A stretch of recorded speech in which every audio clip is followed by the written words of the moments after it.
pour croire que la réalité va s'adapter à vous. C'est à vous de vous adapter à la réalité. Et si vous ne le faites pas, vous ne pouvez vous en prendre qu'à vous-même. Si vous êtes malheureux parce que vous n'avez pas pris en compte la réalité telle qu'elle est, la faute n'en revient pas à la réalité. La faute en revient à vous. La réalité, elle est. C'est son boulot. Votre boulot, à vous, c'est de comprendre cette réalité et de vous y adapter, de l'accepter. Pas de projeter sur elle ce que vous aimeriez qu'elle soit. Pas de lui faire endosser le poids de vos propres attentes. Donc, l'alternative est simple. L'acceptation ou le malheur.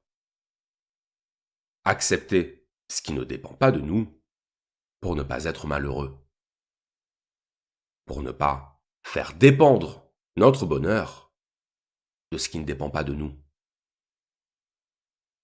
On est habitué au jugement.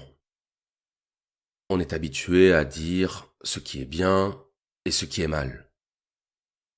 À dire ce que les autres devraient ou ne devraient pas faire. On est d'ailleurs beaucoup plus prompt à dire ce qui ne va pas chez les autres qu'à dire ce qui ne va pas chez nous. Parce que nous voyons le monde à travers nos propres schémas de perception. Parce que nous voyons le monde à travers le prisme de notre propre conscience. Partant de là, tout ce qui ne correspond pas à notre propre mode de fonctionnement sera disqualifié. L'altérité nous échappe, même chez ceux qui se prétendent ouverts et tolérants. Ce n'est pas vrai que nous soyons ouverts et tolérants. Nous sommes sectaires, foncièrement sectaires. Dès que quelque chose nous déplaît, nous nous empressons de le juger. Pas de le comprendre, pas d'essayer de le comprendre, de le juger. Il ne faudrait pas faire comme si, il faudrait faire comme ça. Et à chaque fois que nous jugeons ce qui nous déplaît, c'est comme si on s'infligeait un coup de canif dans notre modèle de représentation.